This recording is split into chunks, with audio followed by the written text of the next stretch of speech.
თავები. ცოტა გავიშალოთ აბა. ტელეფონი გავიშალეთ ხალხო.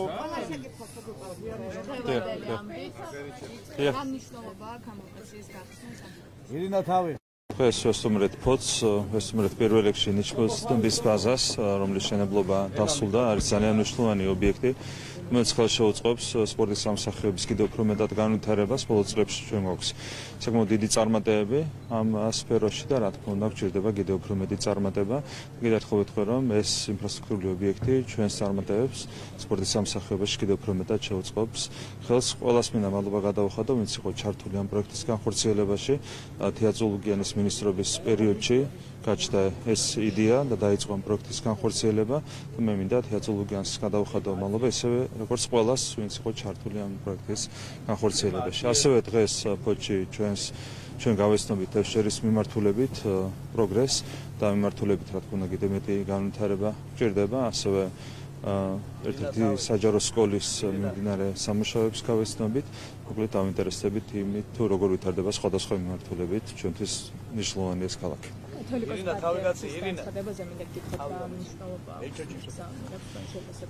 პირველ რიგში უწმინდეს უნეტარის უღრმესი მადლობა მინდა გადავუხადო ჩვენი პოლიტიკური გუნდის სახელით მილოცისთვის. რა თქმა უნდა ჩვენთვის ძალიან მნიშვნელოვანია ის ურთიერთთანამშრომლობა, რომელიც არსებობს სახელმწიფოსა და ეკლესიას შორის, რასაც ძალიან ვუფრთხილდებით. თითოეული გზავნილი, რომელიც იყო წარმოდგენილი განცხადებაში არის ჩვენთვის, რა თქმა უნდა, ძალიან ყურადსაღები და ბუნებრივი მოქმედებს შესაბამისად. როგორ გონიათ რამდენად არის ოპოზიცია მზად ამ კონსტრუქციული ქმედებისთვის იმისთვის, რასაც პატრიარქმა მოუწოდა? ვერ გეტყვით. ამ ეტაპზე რაც იკვეთება, მათ ძალიან უჭირთ კონსტრუქციულად იმოქმედონ. ამას აქვს სამწუხაროდ ერთი მთავარი მიზეზი, ისინი არ არიან დამოუკიდებელი საკუთარ გადაწყვეტილებებში, საკუთარ მოქმედებებში და სწორედ ამის გამო უწევთ მუდმივად დარჩნენ დესტრუქციულ დღესასრიგში. თუმცა ჩვენ ყველა შემთხვევაში, რა თქმა უნდა, განვაგრძობთ ზრუნვას ჩვენი ქვეყნის მშვიდობიან განვითარებაზე, სტაბილურ განვითარებაზე. ეს არის ჩვენი პასუხისმგებლობა. სწორედ ამისათვის გამოგვიცხადა კიდევ ერთხელ ნდობა ქართულმა საზოგადოებამ, იმისათვის რომ ჩვენ განვაგრძობთ ქვეყნის მშვიდობიან და სტაბილური განვითარება და რა თქმა უნდა ეს ყველაფერი იქნება უზრუნველყოფილი შემდეგი 4 წლის განმავლობაში. გიორგი კალანდარიშვილის მიმართ განხორციელებულ თავდასხმაზე მინდა გითხოთ, დანაშაულის ნიშნებს თუ ხედავთ? მე ვერ შევაფასებ ამას, ჩემი პრეროგატივა არ არის ამის შეფასება, თუმცა ამას შეაფასებს ბუნებრივია შესაბამისი უწყება. აქედან გამომდინარე ჩვენ უნდა დაველოდოთ ოფიციალურ სამართლებრივ კვალიფიკაციას, ეს არ არის ჩემი პრეროგატივა. რაც ხა პოლიტიკურ შეფასებას კიდევ ერთხელ აჩვენა ოპოზიციამ საკუთარი სახე, რაც რა თქმა უნდა საზოგადოებისთვის ახალი დასკვნების გამოტანის საფუძველი იქნება. ეს არის რაც შემიძლია თქვა ამ ყველაფერთან დაკავშირებით. მადლობას გადავუხდი მე ცენტრალურ საარჩევნო კომისიას კიდევ ერთხელ გაწეული საქმიანობისთვის, იმისათვის რომ ცენტრალურ საარჩევნო კომისიამ უზრუნველყო არჩევნების ძალიან მაღალ დონეზე ჩატარება. ბატონო ირაკლი, პარლამენტის ლეგიტიმაციის საკითხთან დაკავშირებით ასევე როდის შეიკრიბება პარლამენტი, ოპოზიცია მისი ლეგიტიმაციის საკითხს ეჭვის ქვეშ აყენებს, კიდევ ერთხელ რომ განმარტოთ აი ლეგიტიმაციის საკითხი თუ შეიძლება. რა მოლოდინი გაქვთ, ვინ შევა და ვინ დარჩება პარლამენტს გარეთ, რა მოლოდინი? თქვენ როგორც მოგეხსენებათ, არც ერთ ქვეყანაში პარლამენტს არ ჯერდება ოპოზიციის ლეგიტიმაცია. ეს რომ სხვანაირად იყოს, ვერც ერთი დემოკრატიული სისტემა ვერ შედგებოდა.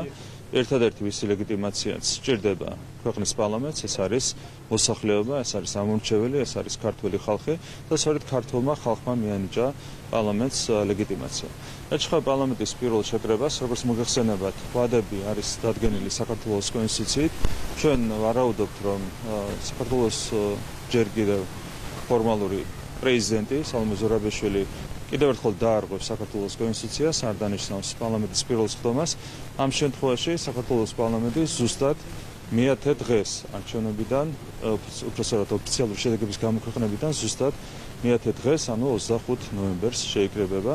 ეს არის რასაც ადგენს საქართველოს კონსტიტუცია. ვინ შევა და ვინ დარჩება პარლამენტის გარეთ, რა მოლოდინი გაქვთ ამ თემასთან დაკავშირებით თუ განვაგრძობთ? მე ვერ გეტყვით, მე მგონია რომ ბოლოს ყველა შემოვა. ასეთი რაღაც მოხდა თქვენ იცით, რომ ნაცმოძრაობამ და ახალმა კანონის დარღვევით დაწერეს განცხადებები არშესწორასთან დაკავშირებით და ეს გააკეთეს ერთი მარტივი მიზეზით. ეს განცხადებები არ არის კანონიერი არის ლეგიტიმური, მათ ეს გააკეთეს იმისათვის, რომ შემდეგ აღარ მოუწიოთ ამ განცხადების დაწერა. სინამდვილეში ყველა მიცის, რომ მათ მოუწიოთ პარლამენტში შემოსვლა.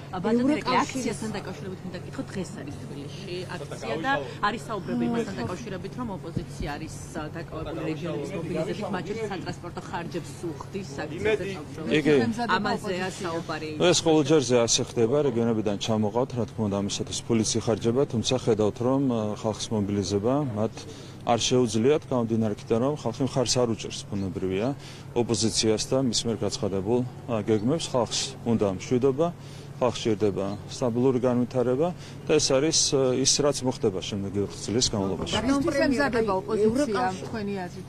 ოპოზიცია, მე მგონია, ემზადება პარლამენტში შემოსასვლად, რეალური გეგმა არის ეს.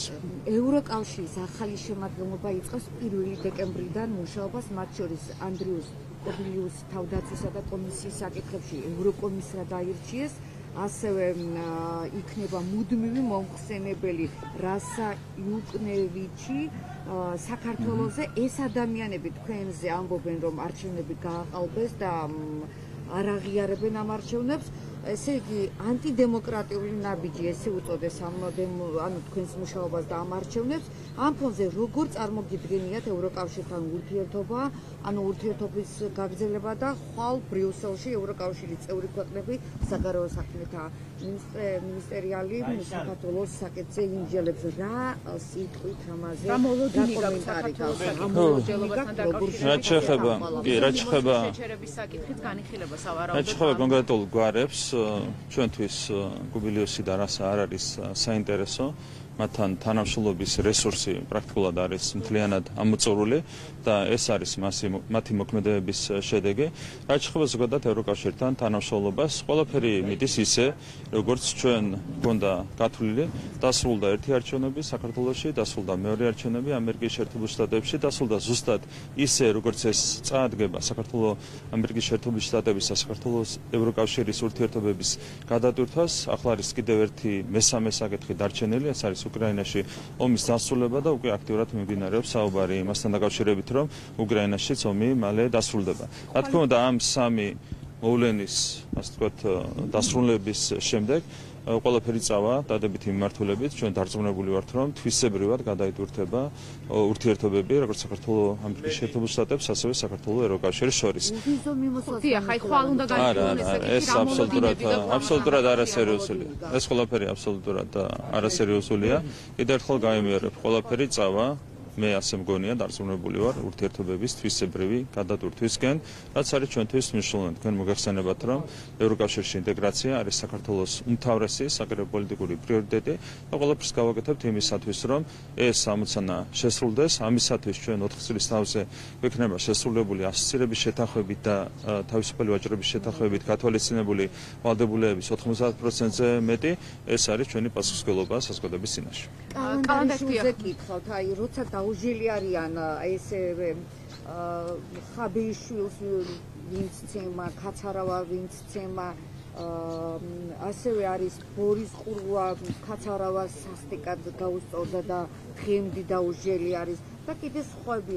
მაშინ ცალმხრივი სამართალი არ არის. ხო, ორმაგი სტანდარტის მოქმედება ხომ არ არის. არა, ყველა საქმეზე არის დაწყებული გამოძიება, რაც შეეხება კალენდარიშვილის შემთხვევას, ხო, გუშინდელ მძიმე ინციდენტს. მე ვიხილე აჟიტირებული კომენტარები, როგორც ნაცმოძრაობის კუთვნილი მედიის წარმომადგენლების მხრიდან, ასევე ოპოზიციონერი პოლიტიკოსების მხრიდან, მათი აქტივისტების მხრიდან ამ ძალადობრივ აქტთან დაკავშირებით. და რასაც თესენ იმას ხანდახან იმკიან ხოლმე, თუმცა გამოძიება ორმაგი სტანდარტი არა, გამოძიება ყველაფერზე არის დაწყებული.